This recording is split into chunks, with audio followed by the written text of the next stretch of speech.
से एक औरत और एक मर्द निकलकर सीधे मुर्दा घर के अंदर भागे, जहां पहले से ही एक इंस्पेक्टर मौजूद था और उसके साथ ही उस मुर्दा घर का इंचार्ज भी, जो नशे में धुत बीड़ी पी रहा था।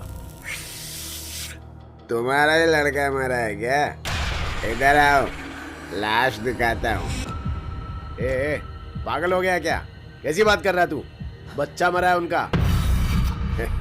साहब, यहाँ रोज किसी न किसी का कोई मरता रहता है, इसका ख्याल करूँ। चर्बी चढ़ गई तुझे। चल साइड हट। अब माफ कीजिएगा, इधर आइए। इंस्पेक्टर माफी मांगते हुए उन्हें सफेद चादर से ढकी एक लाश के पास ले जाता है। आपने तो अस्पताल का कहा था और अब मुर्दा घर में एक लाश के पास खड़ा कर दिया है। ये कैसा मजाक कर रहे हैं आप मेरे साथ?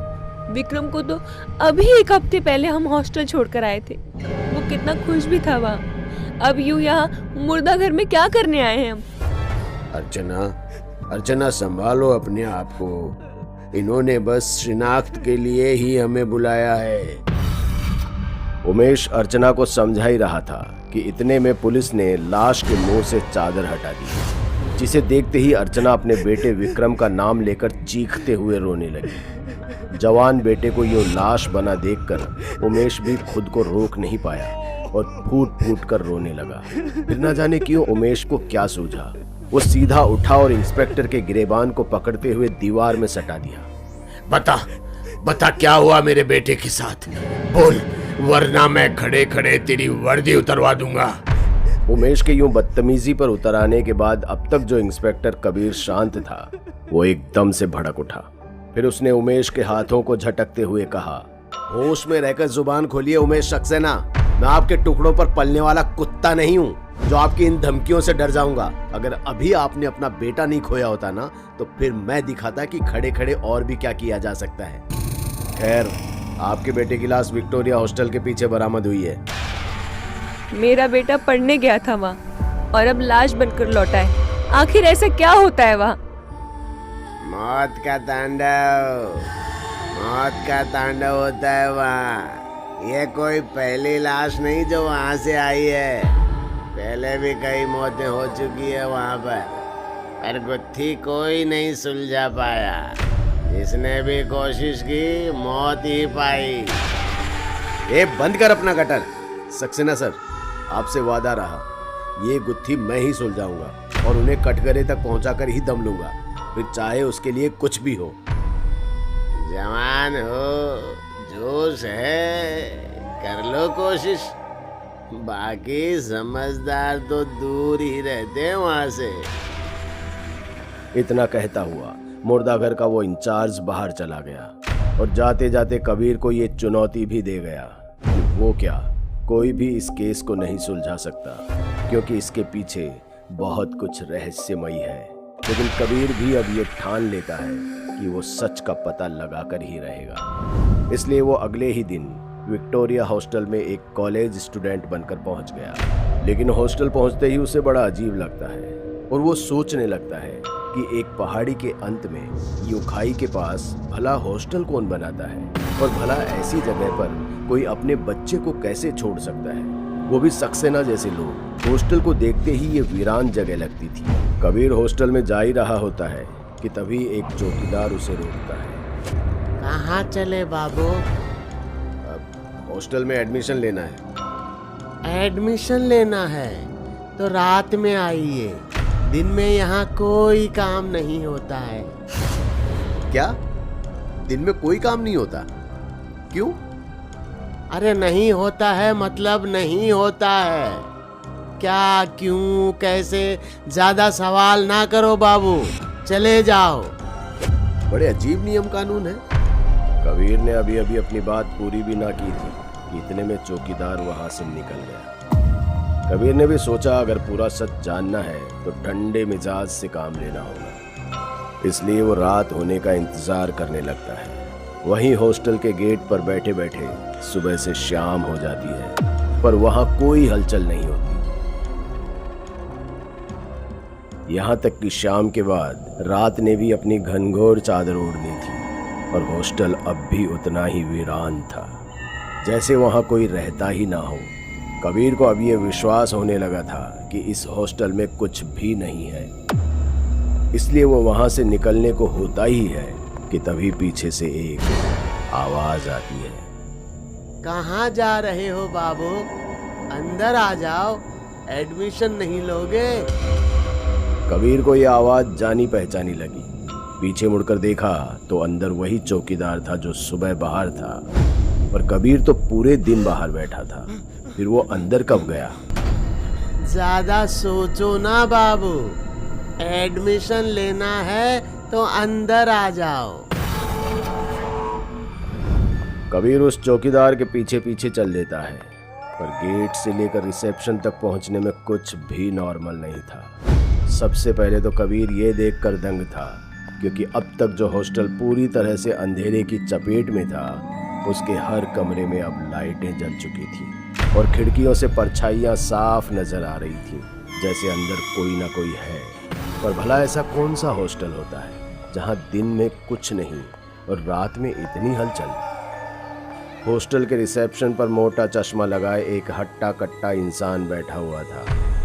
वार्डन साहब, बाबू एडमिशन के लिए आए हैं, मैं चलता हूँ दरवाजे पर। वार्डन ने बिना कुछ कहे एक फॉर्म और कमरा नंबर 307 की चाबी आगे बढ़ा दी। कबीर कुछ पूछने को हुआ ही था कि वार्डन ने उंगली से दूसरी तरफ इशारा किया, जहां रूल बोर्ड लगा हुआ था। कबीर रूल बोर्ड के पास पहुंच गया और उसे पढ़ने लगा। पहले रूल को पढ़कर उसका दिमाग घूम गया, क्योंकि बोर्ड पर पहला रूल था कि यहाँ कोई भी किसी से बात नहीं कर सकता, सिर्फ अपने काम से मतलब रखे। और दूसरा ये कि भूलकर भी किसी के कमरे में ना जाएं और ना ही किसी को आने दें। तीसरा, एक बार अपने कमरे में जाने के बाद बाहर ना निकले। ये कैसे अजीब रूल्स हैं?